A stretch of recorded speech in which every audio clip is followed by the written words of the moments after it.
Well, it's that time. If you're all set, we'll open the meeting. Um, Today, welcome everybody to the Water and Sewer Commission meeting. Today is August 6th, 2025. And anybody here for public forum?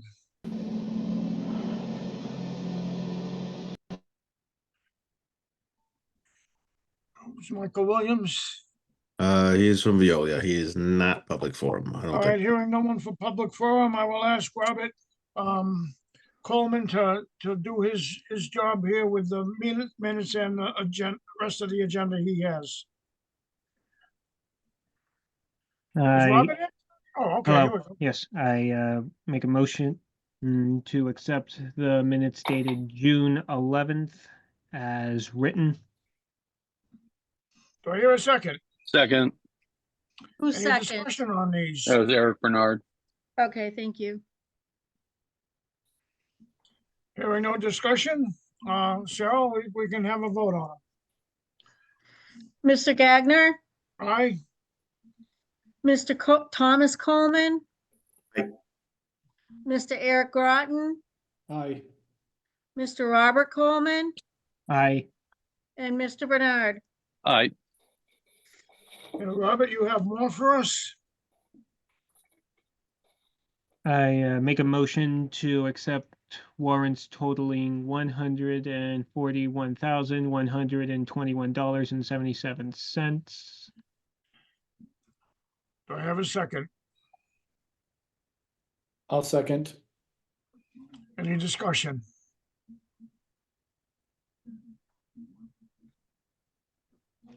If not, Cheryl, turn for vote. Mr. Gagner, Aye, Mr. Bernard, aye, Mr. Groton, Aye. Mr. Thomas Coleman, Aye. Mr. Robert Coleman. I you all done, Robert, or do you have more for us? make a motion to accept senior abatement list as written. Do I have a second, please? That should be for the flat metered and flat rates, if you want to do it that way. Yes, It's written. Specifically, I make a motion to accept the senior abatement list as written for the flat and metered rates. And a grand total of what? Somebody second with that correction? A grand total of $827.06. I'll second. Any further discussion on them? If not, Cheryl, we can take a vote.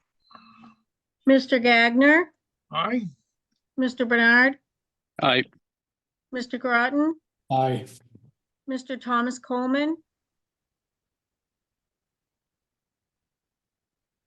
Tom, Aye. Mr. Robert Coleman. I okay, with that in mind, we're gonna move on to the monthly operating report, and I don't know, it's gonna be by Vinny or by Dennis? That'll be Vinny. from Dennis from here on out. You don't Oh, want to do okay. it, Vinny? No, I'm good. Oh, that's too bad. Okay. There's not much to go over, but as far as staffing, the small change, you got me, Mr. Jason Weatherby, who was a technical manager that was helping out. He's phasing out. He's only helping us on the weekends for weekend coverage. We still have lovely Amy, and I had a party from Lynn that was helping us out with some larger projects, some maintenance stuff. He's popping in and out whenever I need him. He was basically listed as a temporary employee. And then we did hire one new person so far, Nathan Joyner.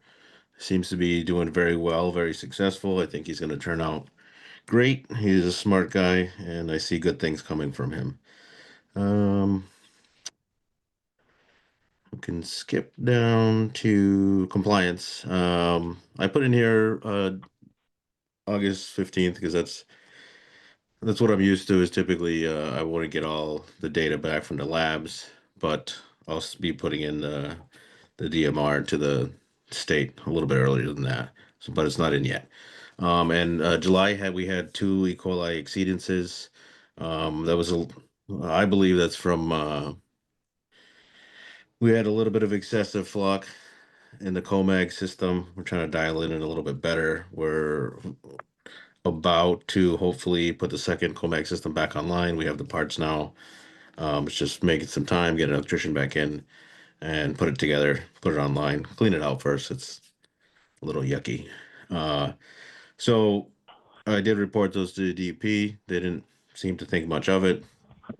And I also have Trojan, who is the system manufacturer for the UV disinfection system. They're going to be coming in with a technician just to look over the system to cover all our bases, so we don't have any loopholes that the state could blame us for not holding up our end.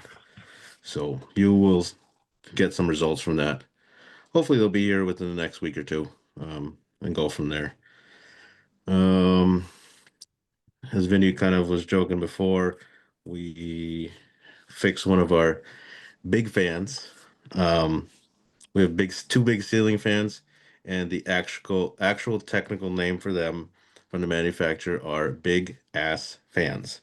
So that shouldn't be considered profanity. That's the actual name of them.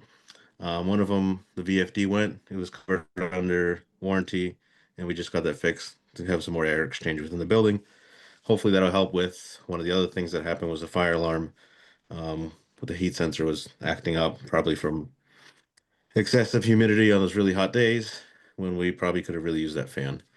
One of our EQ pumps, not the one we sent out previously about over a month ago, started acting up. It's tripping out on high amps. We pulled it. It's clean. It seems to be an internal issue.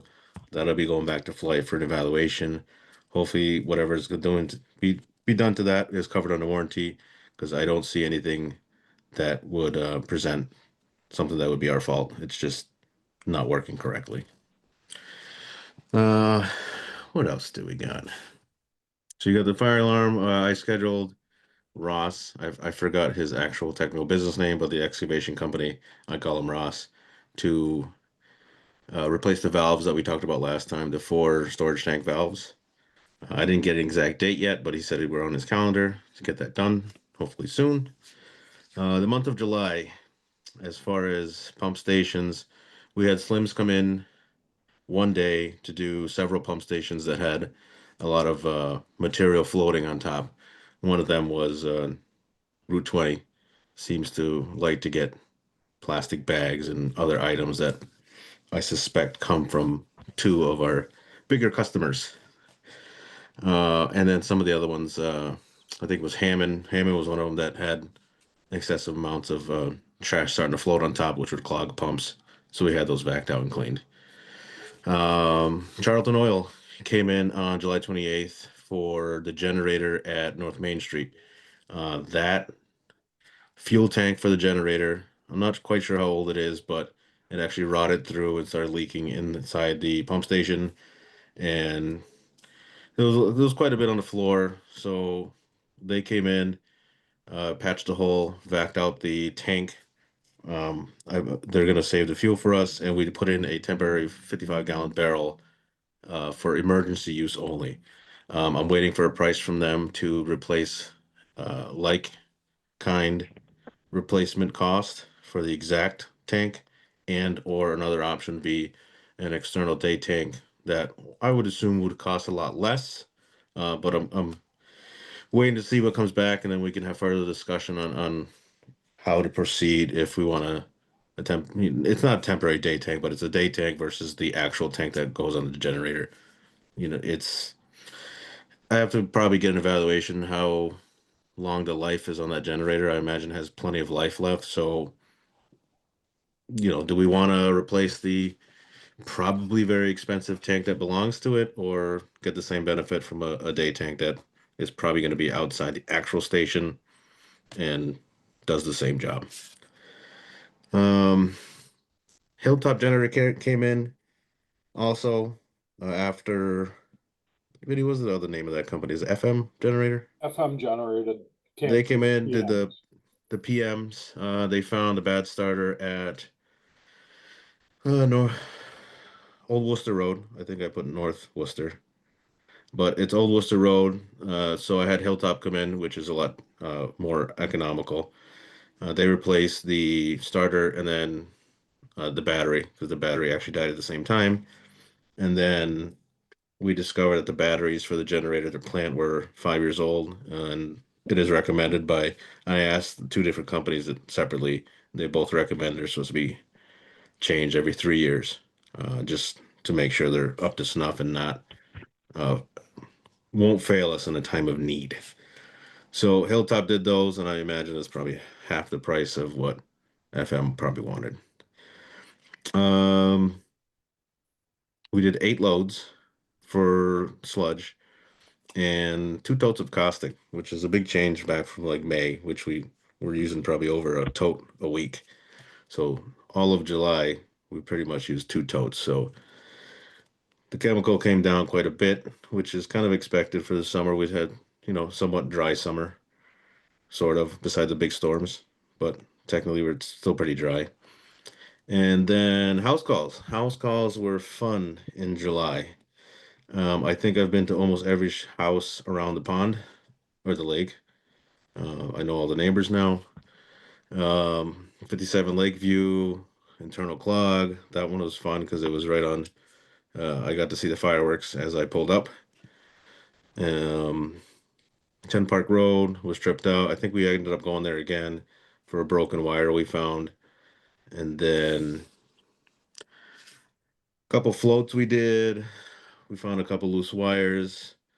I'm suspecting these are a lot of summer houses that don't get used a lot. So the floats stick, they get corroded from not being used all winter, and then now that they're enjoying the summertime, everything's kind of sticking and not working well. 10 Park Road, we ended up replacing one of the underground wires it just stopped working. It must have been broken somewhere. 40 Stevens was another internal clog. That one we might get called back. I suggested to have us back just to make sure it's not our issue, but I'm fairly confident it's an internal issue. She flooded her basement a couple times. And then 62 Hollywood was interesting. That person never dumps grease, but they had a bunch of softballs floating in there. That wasn't theirs for some reason. But he was a nice guy. He was entertaining. So you, Cheryl, will see a bill for that for Slims for getting that cleaned out. Okay. Other than that, it was a fairly normal July. We did spend a lot of time training the newer guy and just trying to catch up with some of our smaller maintenance items around the plant and beautifying the plant and the pump stations. So that's pretty much all I have, unless you have any questions. Okay, thank you, Dennis. Does anyone have questions for Dennis?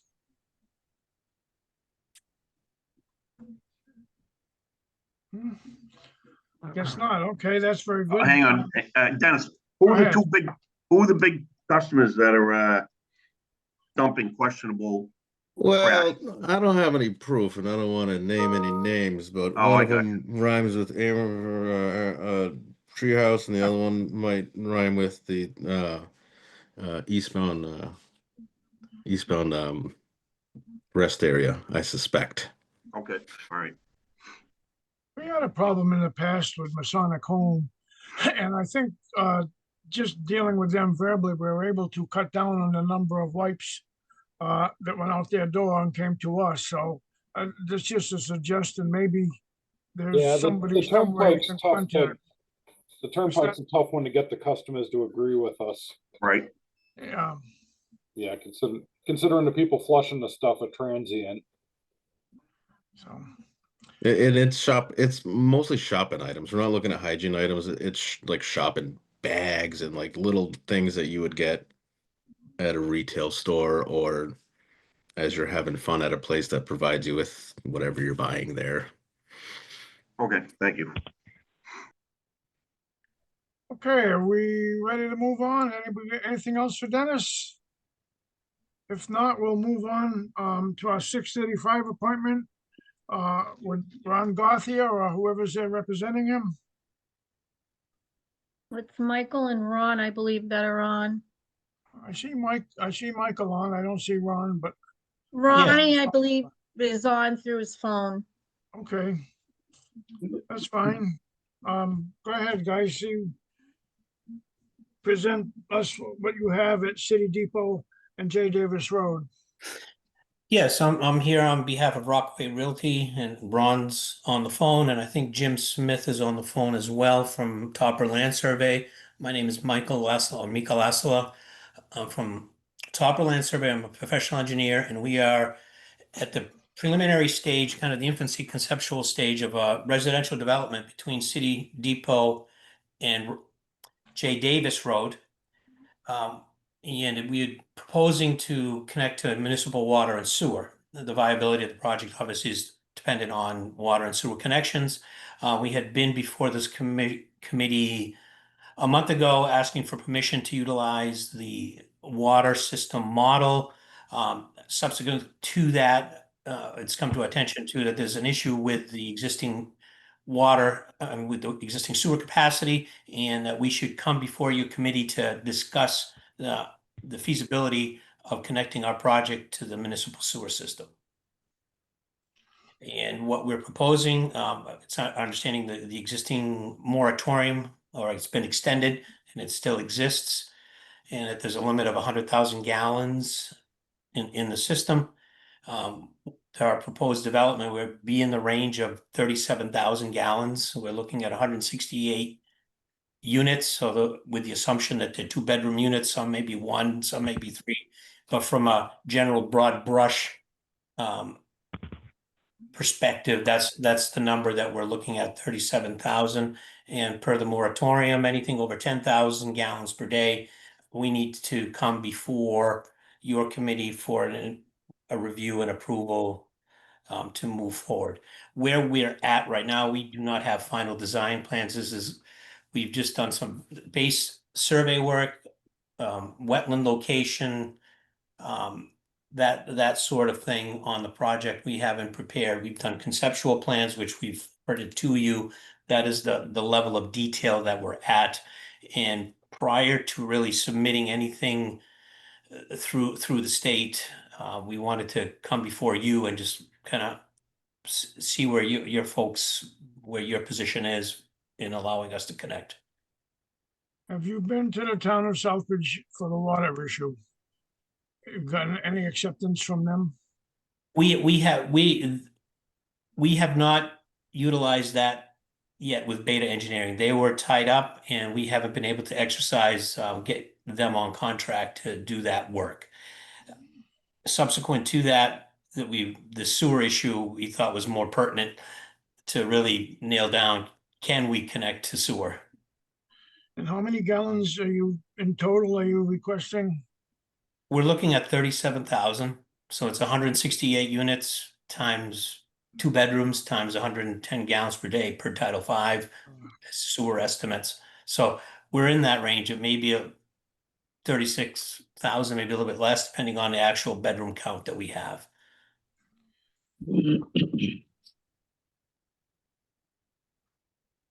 Anybody got any anything to comment on this? I think it would help the water system if the water can get tied in to turn over that big blue tank so it wouldn't be stagnant. I mean, that's kind of an issue. That water gets stale, and that's why they had to do the chemical injection that hasn't been done yet. This project would help the drinking water tank a lot. And that was kind of the understanding that we had talked with Southbridge. But again, do we have the permission? That's what we're seeking. Are you guys open to adding some pre-treatment into your design? That's what we wanted to discuss with you. What are the issues that you're facing, and what would you like to see us provide or analyze for you? If from a pre-treatment perspective, there's a lot of options there And some are more costly than others, some are more efficient than others. So that's why we wanted to just kind of see where the commission's position is before we really delve into really analyzing it. Vinny, who is our consultant on the wastewater side? Is it still Wright Pierce or is it? So for consultant, it's me and Chris McClure. Wright Pierce is the engineer that helps design things for the plant. They typically work through Veolia. Okay, So if we were looking for a study of any kind, we would contact Wright Pierce through Veolia. yeah, is Wright Pierce currently doing any work on upgrading the secondary capacity of the plant? No. Right now, they're still sitting on the Headworks design. We're kind of at a standstill on that one. Yeah. And it's my impression that our problem, our limitation with this treatment plant is in the secondary, the RBCs, the BOD. Correct. material. There's one of the big users for our nutrients is not going to be getting their lease extended this summer. So the 5 East Rest area is up for renewal, and Mass DOT put it out for an RFP. And McDonald's said they're not going to be pursuing it. But they will eventually come back. They're not gonna, the Mass Turnpike's not gonna abandon the, So the Mass Turnpike wants the buildings moved further back off of the highway. yeah, And at that point, we could force them to put in better pre-treatment and we wouldn't have the ammonia and BOD loading that we're getting from them. I mean, I don't know what we could force them to do, but we'd have all the cards at that point. yeah, I mean, I think you probably know my position on this is that we have some room in flow that we can eventually discharge to Katy Brook. But I don't think we currently don't have the ability to treat all that flow. And we also don't currently have a plan in place to get there. Like there is no, we don't have a consultant, we don't have a design, we don't have a budget, we don't have a contractor. So we're years away from being able to treat the full 600,000 gallons that we're permitted to do. And I think as a commission, we need to come up with a plan of how we're gonna get the money to do it and how we're gonna get there so that we can say yes to these people and get up to the full capacity that they'll let us discharge to Katy Brook. But I think we're years away from being there.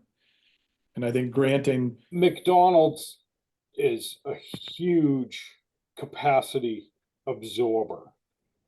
yep, Like we have data from their testing. We sample that site specifically 2 times per month. And Veolia has all that data and they contribute a big portion of our loading to this facility. So if they're not getting their lease renewed this summer, there's going to be capacity available, yeah, in my opinion. I could be convinced of that if we know from Mass Turnpike what their plans are, and we know from the design consultant that can do the load calculations, how much space that's going to free up. How many RBCs will we shut off when Mass Turnpike shuts down? And when that shuts off, we're gonna lose a lot of money, a lot of budget, and how are we gonna make up for that? And how are we gonna get to the point where we can spend the capital cost to get up there? All those things, I think, we can get over, but we don't have those answers yet. Right. So for me today, I would say I'm not able to say we can accept your 37,000 gallons. And I don't even know how long it would take me to say I could say yes until we resolve those things. I think we would be irresponsible to just say, yeah, come on down, give us your 37,000 when we're already running all of our unit processes for secondary treatment. I'd like to add just for a moment, Mike Williams from Veolia, just to add that conversation context. I recognize that McDonald's is not renewing, but the DOT just announced a $750 million plan to upgrade all of the rest stops. They don't have a timeline scheduled, or an outlook exactly on what staffs are going to be in what position in the timeline. But starting in next year of 2026, construction is expected to begin. But again, I don't know the timeline, but that's an article I saw the other day, so I just thought that'd be valuable to add. Do we have a contact at the Mass Turnpike? Because I feel like we're going off a lot of, I don't know if it's perception, rumor mill, what the right word is, but I feel like we need to know more definitively what is the plan for the rest stop. You know, is there a potential it will be vacant? Like some of those answers, it seems like the Mass Turnpike should be able to divulge that information to us. It shouldn't be confidential.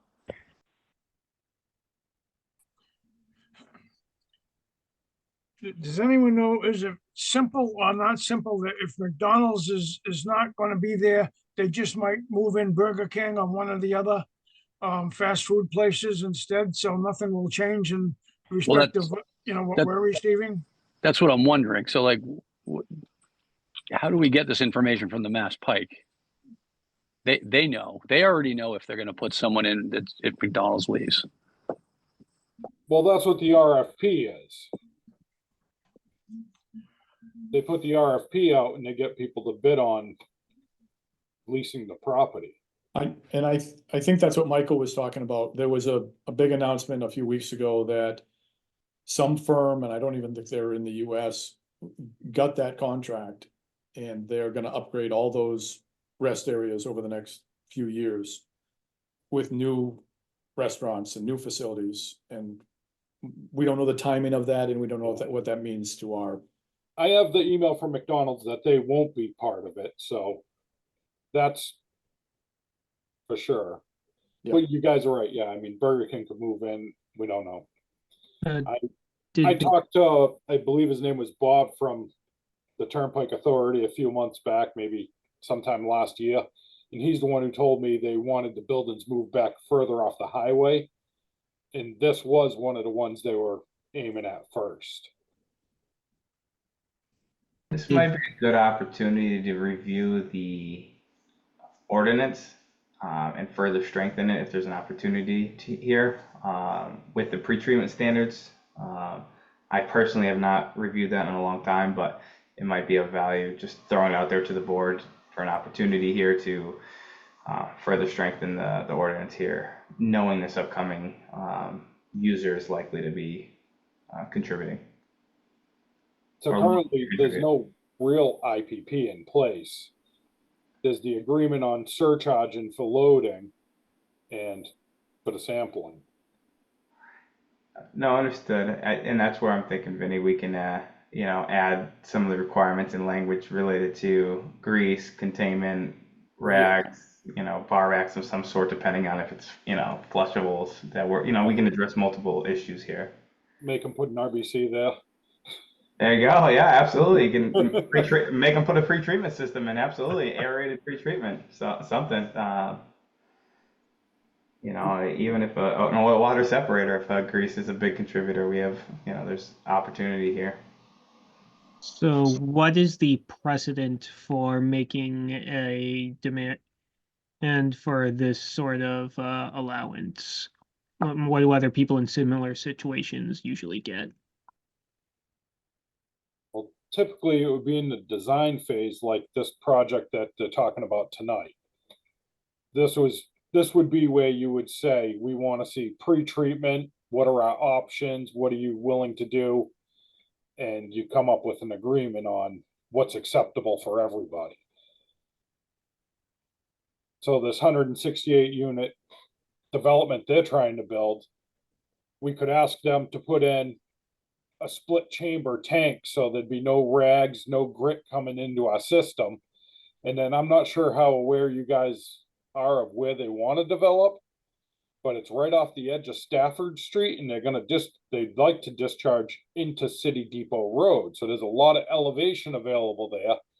And we could have them do a cascading system. We could get some beneficial treatment out of that, or there's other options. And the plant could benefit from some clean water. So if we Can Can you tell me the difference between the gentleman that was here a month or two ago with the development versus this development? What, because we were pretty adamant no on that So, development, but this That one we seem to be development, considering. he wanted to do a sewer extension, which is not allowed. And at that point, I didn't know McDonald's wasn't getting a renewal. I think you did, because I think we talked about it at the same meeting. Yeah, I wasn't sure though. I actually talked to the McDonald's people last week. And I got it for sure last week. It was rumor mill prior to that. And the other thing is this development would be tying into the drinking water system, which would help with that blue tank. So that 750,000 gallon tank that's on Route 20, they want to put online. The reason it's not online is it goes stagnant. And Yeah, that I get. I actually like that idea because, Right. yeah, for obvious reasons. Yeah, so I mean, Yeah. again, this is you guys' decision. I'm just putting the information I really have in front of me. Would it be, I have no idea if this is a viable or even a smart option, but would it be viable to pull in McClure Engineering and kind of ask them to do an evaluation of what is our capacity if McDonald's is vacant?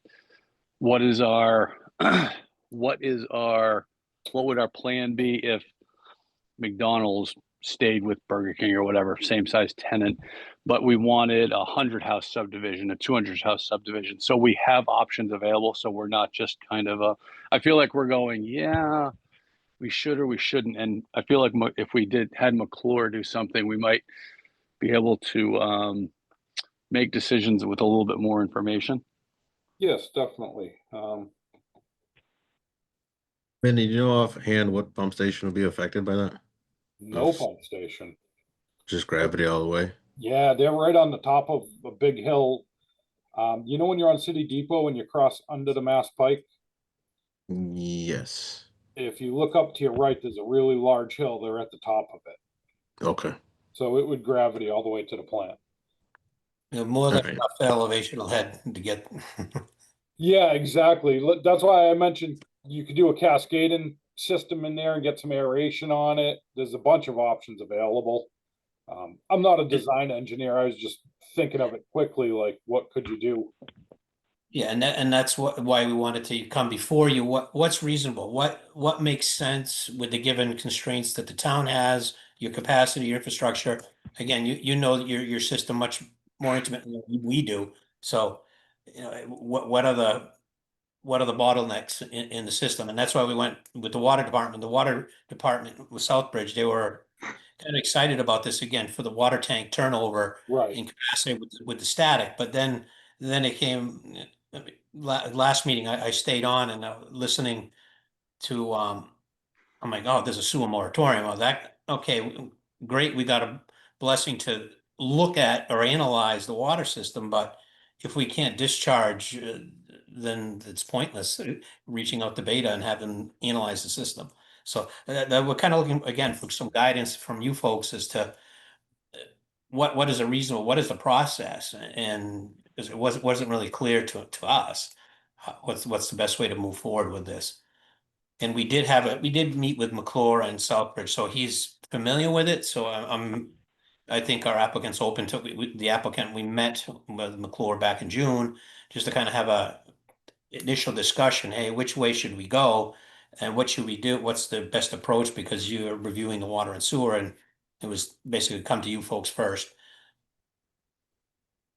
What's your time schedule for any of this, if you had permission? Well, what we're doing, this would be a 40B, so it's an arduous, long process with the state. We first get a site eligibility letter that, hey, is this feasible to tie in before we really get into the nitty gritty of the design? So, but before we even get there, we're like, okay, is this even a feasible option to tie in? So that's really why we're here.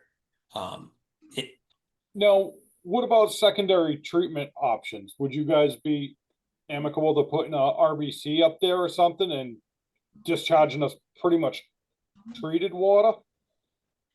And that's a discussion too, that again, if that were the case, you know, if pre-treatment options, then maybe we get a prorated reduced sewer tie-in fee. If we're doing some of the treatment on our end, then, you know, we're helping you out, and then you help us out with the monetary end of it. So there's, I'm sure Ron would be open to give and take as to different options. Basically cost effective for both of us, for the town and for the proponent. Yeah, I think as a commission, we need to decide what the moratorium means to us. I mean, do we even have the flexibility, having passed a moratorium, to, you know, to consider this? Or does that moratorium just kind of say we're not considering things over 10,000? I don't know what that necessarily means when we Yeah, have extended that. My interpretation, just reading it, anything over 10,000 gallons per day was come before you, because it's a more sizable flow. So you guys have a little bit more say. It's not a single family home. It's not a small business. It's a larger development, you know, equivalent to, you know, 100-lot subdivision. You think about the flow. It's all homes, no condos. It's be three like garden style buildings, large. I mean, five separate large buildings. The conceptual plan that we had 3-story buildings. So it'd be, I'm not sure, are we going condo? Is it apartment? What's the metrics of the financials from the state? So going that 40B process, and that's where we get our 40B expert comes in and guides us as to what's the most logical way to financially structure it. I'll put it that way. So, How many units? But at the end of the day, it's 168 units roughly we're looking right now.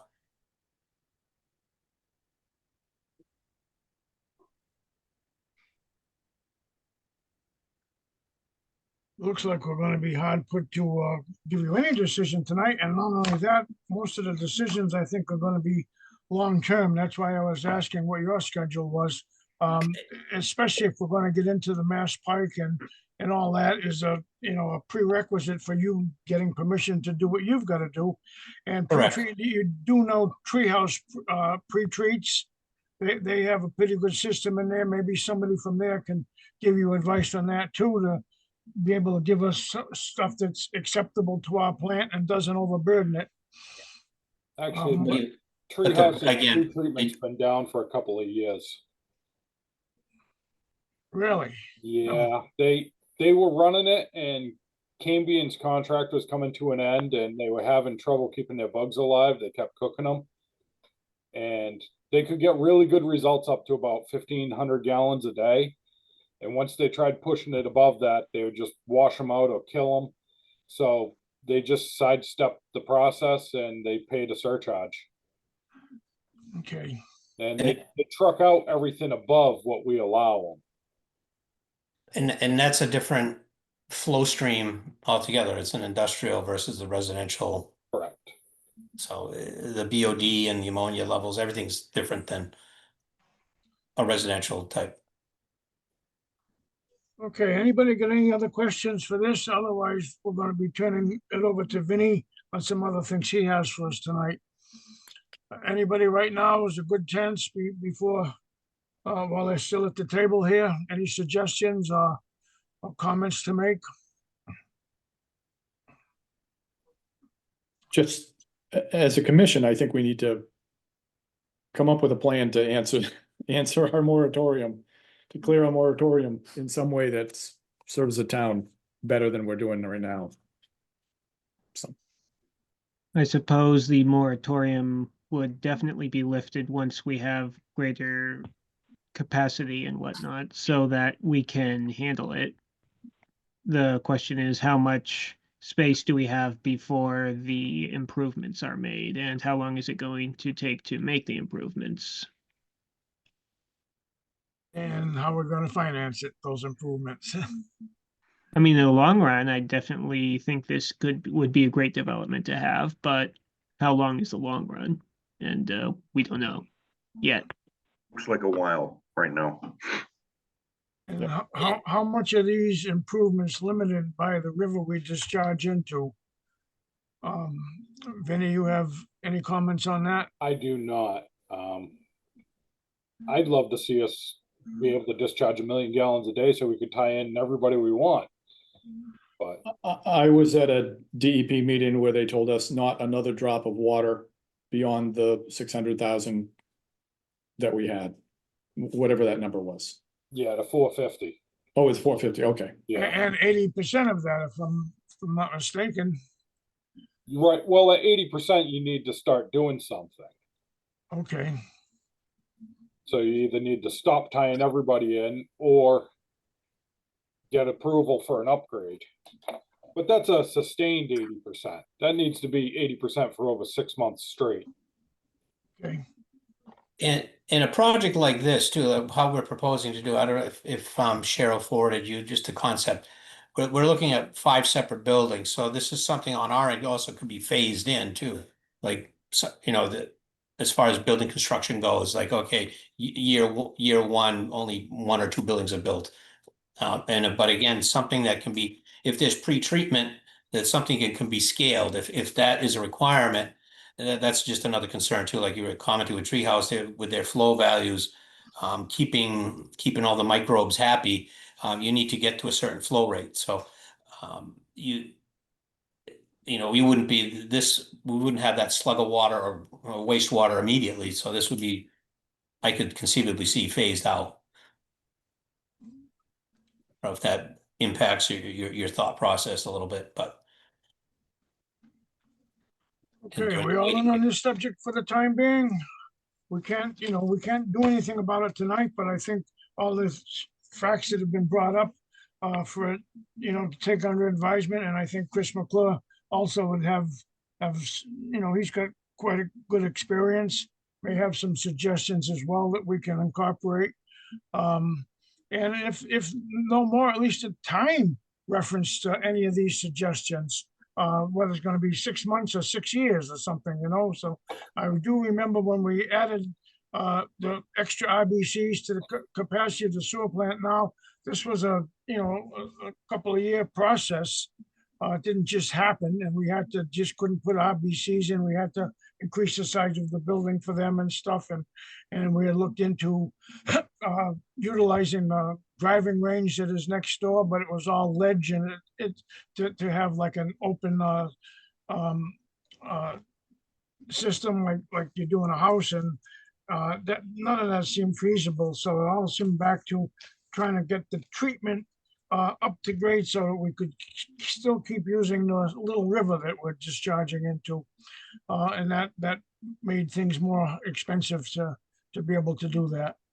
So does the commission want us to reach out to Chris McClure, or is that something Vincent would do, or what would be the You can come procedure? to a meeting, and I mean, we've got Vinnie's opinion, which is very important. And Chris can add to it as well. The more heads you have, the more apt you get something that might be feasible. And so that's all I'm suggesting, because I think right tonight, our hands are pretty tied what we can do. But, you've brought up points that we all have the opportunity to consider, and more questions to ask Chris and Vinnie again when the time comes. So, but right now, I don't see that, we have anything definite for you, except that we're going to look into the situation and see what Options are. what the options are, yeah. So, Okay, well, it's a direction, put it this way. yeah, it's a There- beginning. At the beginning, time and direction and options. So, Yeah, okay. Anybody else got anything on this subject? If not, I'd like to turn the floor over to Vinnie and some other things he's got to discuss with us tonight. Yeah, Mr. Chairman, I think I'd like to move that we ask Vinnie to reach out to McClure and Wright Pierce to get a budgetary price to review our load-ins, the impact of McDonald's vacancy, and give us some advice on what it's going to take to end our moratorium on large users. This motion you want to make, is it just to ask Chris's opinion, or are you asking Chris to do some sort of a more formal study on the situation? I'm asking Vinny to reach out to Chris and Wright Pierce and kind of get two prices on a little bit of consulting work to do this. Yeah, I can take care of that. I don't know that the commission wants to end the moratorium more than just for large industrial or residential users. It kind of reads that it's in the commissioner's lap. So you guys have to talk about it more than it's a no. I think we need a second before we do discussion, but. I second. Yeah, Okay. can we amend it to, I think the quote should include a formal report. I don't want a verbal opinion. I'd like to see a formal report. It's just, I don't know if you specified that. You might have meant that. Okay. Anybody else on this subject? I second Eric's. I think Eric was just asking for an estimate on doing a study, correct? That's right. Yeah, I so think- we're not looking for a study vote right now. We're just looking. No, Yeah. but the estimate's for a formal report. The estimate's not for a verbal consulting. I guess it's just a point of clarity. Yeah, Yes, thank you. I second that amendment, Eric. We're all ready for a vote. Cheryl? Mr. Gagner, Aye. Mr. Bernard, I Mr. Groton, Aye. Mr. Thomas Coleman, Aye. Mr. Robert Coleman. Aye. Okay, Vinny, you're up next. All Thank you for your right. time. Yeah, you're welcome. Thank you, Mike. Hopefully we'll have something for you next time we speak. So at the last meeting, you guys asked me to update my connection guidelines and add in a monthly update for the commissioners of all the connections I've approved. I added that line in. And the update for this meeting, I approved the connection of 23A North Main Street as well as 23B North Main Street and 60 City Depot Road number 502. I approved all three of those for connection. Vinny, can you give them to me again? It is 23A and B North Main Street. Yep. So those buildings are already built, but we had to say they could turn it on, as well as 60 City Depot Road number 502. Same situation there. I mean, I inspected the trenches sometime 6-8 months ago.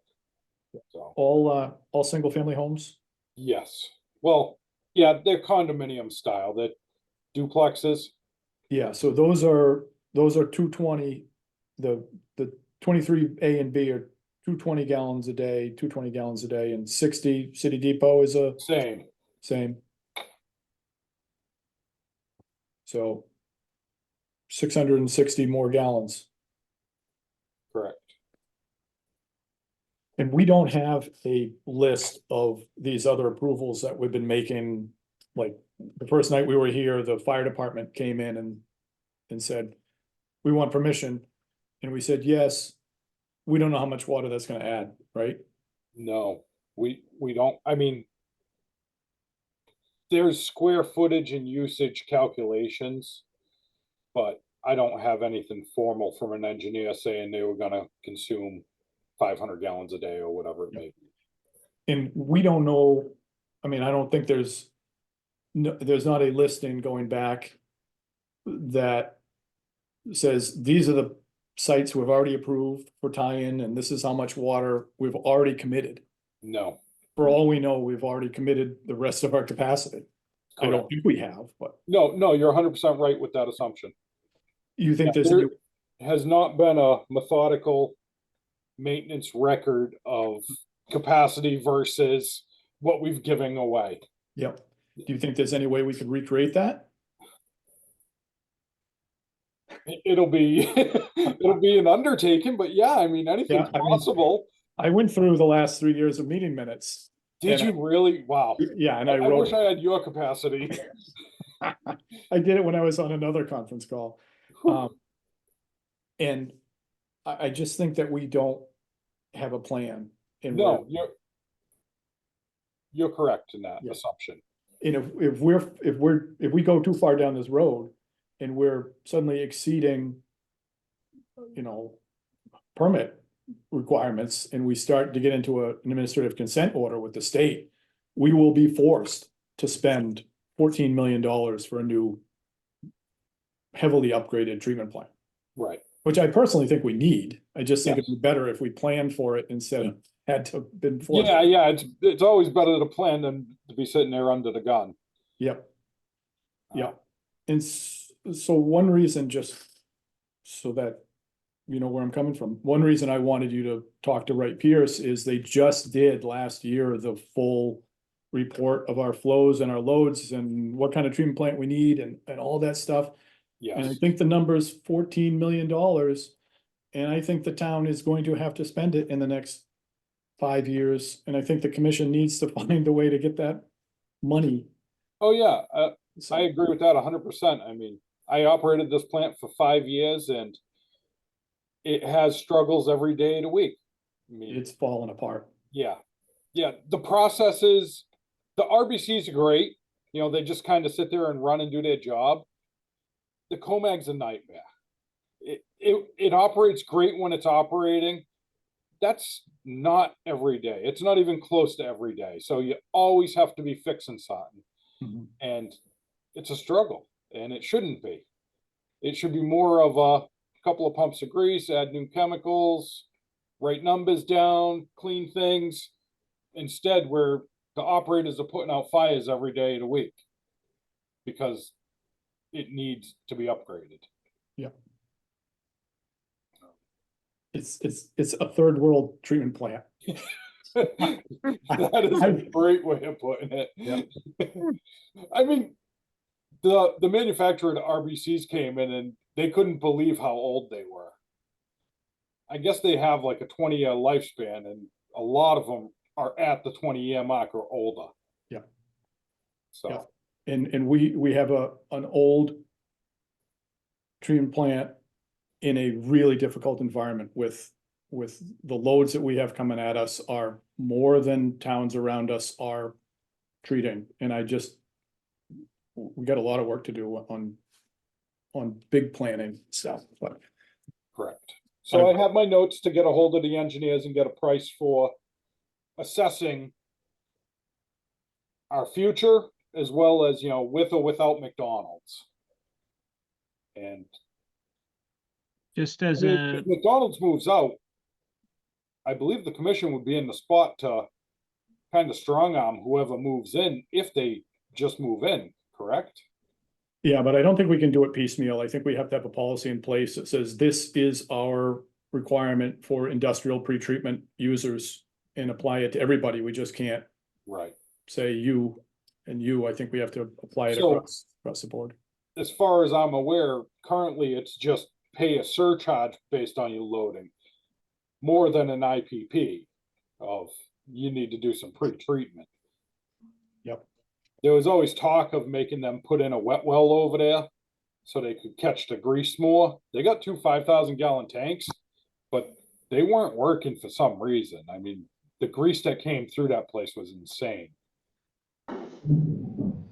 Yep. Eric, if I may here, I know we're talking funding slightly, and just throwing it out there, I don't know how much research you've done, but like WIFIA loans, they have a repayment period of like 35 years. And for a small community such as yourself, they can loan up to 80,000 or 80% of the project scope costs. So, putting Charlton up at risk for the 20% down or value upfront cost, but there's opportunities here to look at a long extended pay period. I've seen Springfield, the city of Springfield, they coupled it with an SRF loan. So, and you can work in a couple of grants as well to help with that. So there's a lot of opportunities out here, and we do have internally in Veolia, we have a grant specialist who works on WIFIA loans and many of the other state grants as well. So as you guys progress forward and try to get an understanding of what your scope is going to look like, we could help try to put together a roadmap and looking for some funding sources and how to structure that for you guys. Yep. Do you guys help at all with bond versus loan financing? I actually don't know what the town's thoughts would be on floating a bond versus loan, but since Now- you sound like you guys have experience in finances. A bond is strictly through the town, so we would support if, there's something you guys asked us as the operator to do, provide, background information on the facility and, work with the consultants and design engineers and Vinny, of course. But that's strictly bonding against your town's basically capability there. And payback ability. So I don't know. I didn't do the research. So I don't know your bond capacity right now off the top of my head. No, that's cool. Yeah, no, I just wasn't sure if if you were aware of pros and cons of the bond, floating a bond versus again debt financing. But no, that's cool. Debt financing naturally has an interest, and bond has an interest as well. You'd have to evaluate the pros and cons of each one. So again, it really comes down to how much money you're looking to spend. Some of these, like for WIFIA, it has to be a minimum of $5 million, and I know we just threw out 14 million, but 14 million, and like I think it's valuable to throw out here in this information as well. 14 million covers the treatment plant. There's we can wrap in water systems as well. I know we don't do the water, but some of the upgrades that may be necessary to the facility for some of these water tanks or something. I don't have enough knowledge on that, but there's an opportunity to look at this as a large investment, of course, but really preparing the town for growth, for future, for industry, commercial, and for residential.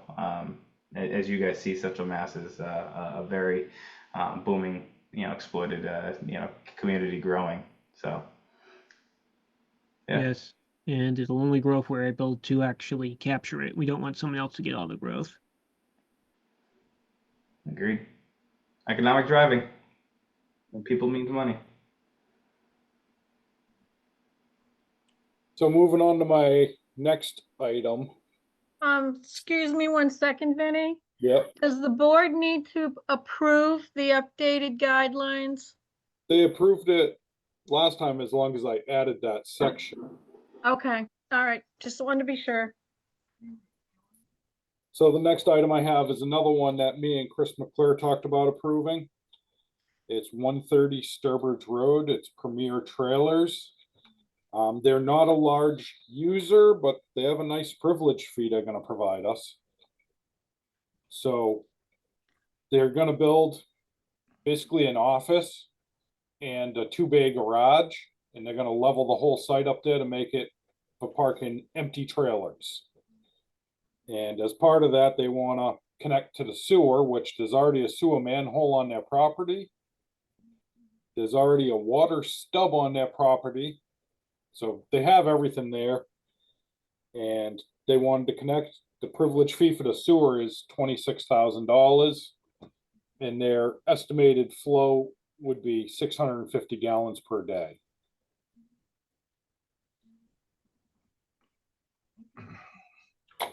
Vinny, are they selling? Go ahead. No, Are they selling the trailers, or are they people living in them there? no, they're leasing them. These are tractor trailers, and Okay. and actually all they do is lease out empty trailers. There's no merchandise on site. That was my first question. I was like, what if there's a fire? What if somebody has something hazardous in them? And they said they only have empty trailers there. The garage, basically for airing up tires and simple mechanic repairs like that, anything major, they bring it to an actual garage to have it repaired. So it seemed pretty simple from what their engineers were telling us. Well, I think their request is cut and dried. We have no problem with that. We can certainly use the privilege fee of $26,650. Does anybody want to make a motion to give permission for that? Do we need a motion for permission? They don't really. Yeah, I don't thought need that's under Vinny's Correct. authority, isn't it? Yeah. Yes. Yeah, it would be. Yeah, wanted to mention it to you guys because it is an industrial site, but it's still falls under the category we had discussed for me. Okay, The next item I have, I didn't have on the memorandum, but I submitted the operator needs application to the DEP this week, and it identified the facility as needing 3.6 operators. And according to DEP, you round up, so the plant needs 4 operators. The manager is listed as 1, but they need 3 additional operators. So when you guys first came onto the board, your very first meeting, I brought up Veolia was looking for extra funding to provide another operator as well as vacation coverage for Cheryl. And I think it's a good time to revisit that. What is the contract for the town and Veola say? How many operators are in the contract? I don't have it in front of me at this moment, but this is separate because this is forced upon us by the DEP that the plant needs more staffing. it was my understanding that Veolia is responsible for giving us that staffing. It was 2.6 operators. the Yeah, last but I time. didn't see anything to get Veolia off the hook for that. Cheryl did send out the contract, and right on the first page, it's Veolia will provide a minimum of 3 employees to staff the facility consistent with the approved Mass DEP protection staffing plan. Which was 2.6 operators. Yeah, did So you it? had 2 plant operators and you got the 0.6 or the third from the manager.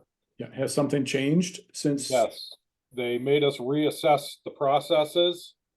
And that was, everybody was CC'd in that email I sent into the DEP with that. Me and Chris did the staffing assessment. Right, but I guess where we're going is, so per the contract, if the mandate changes to 3.6 and you need a head count of 4, if you read the contract as it's written, that means Veolia is on the hook to add the 4th person. That would be a change of law. What do you mean? You bid a contract, and now with the original 2.6 operators was the law required to Correct. staff the facility. Correct. But due to this new assessment that's Correct. happened throughout the contract, at this point, there's a change in law and obligation here from the town to staff this facility.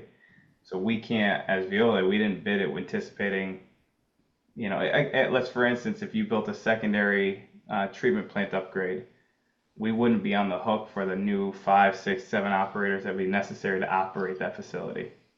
Yeah, that's building additional capacity. I don't know that there's anything in the contract that states if the state mandate changes, there's any need for an addendum to the existing agreement.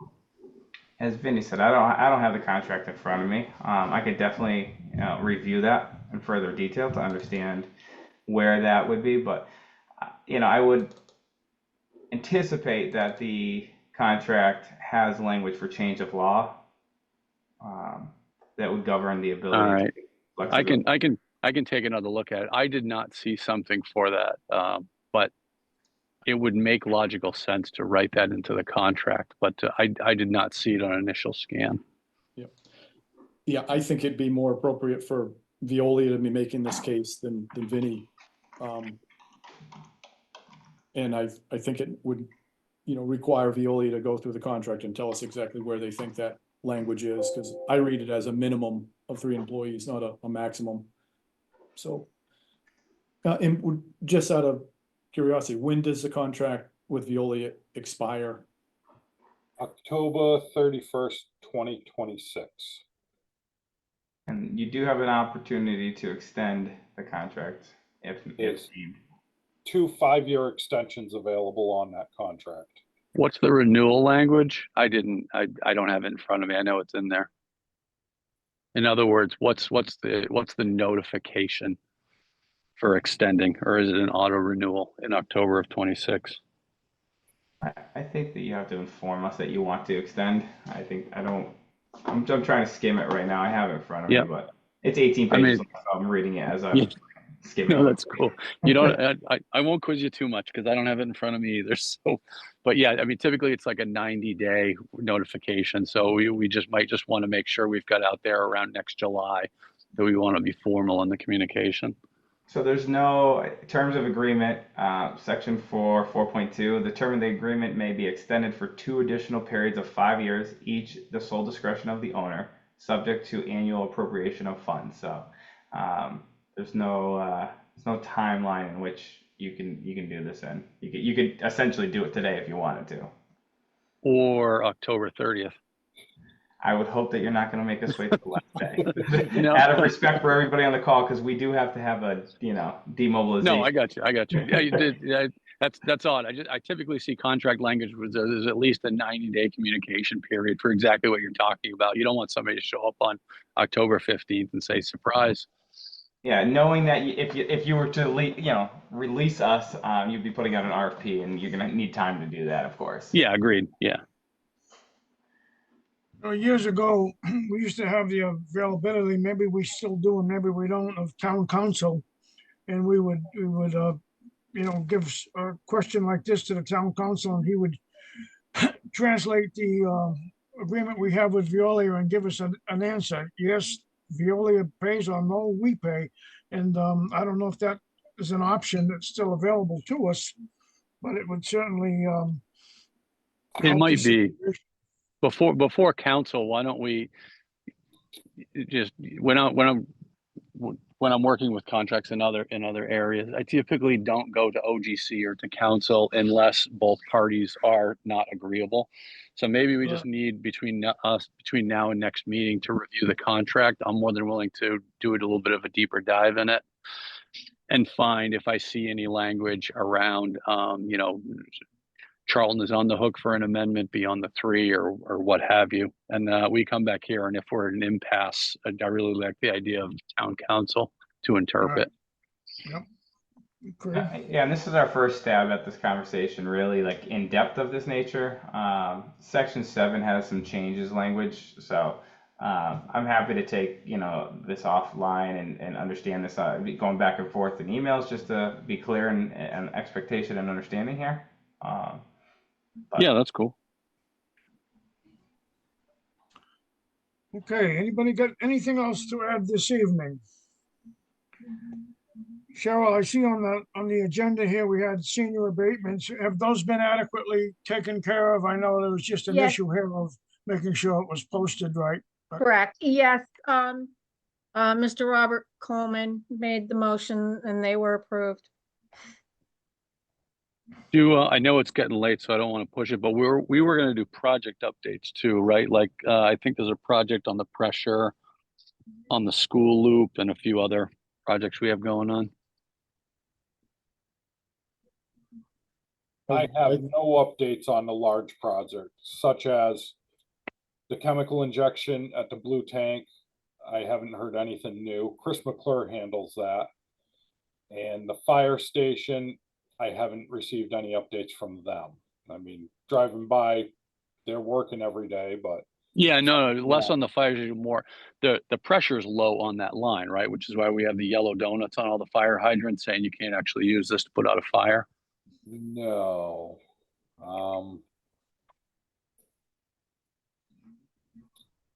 I don't have a great answer on that right this second. Okay. There is a reason why it has those donuts. I don't know that it's the fire reasons.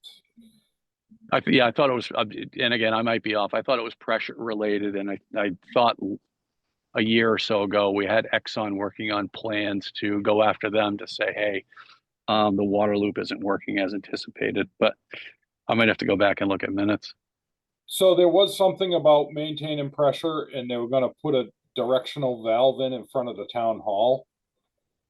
And I believe Chris McClure was handling that project.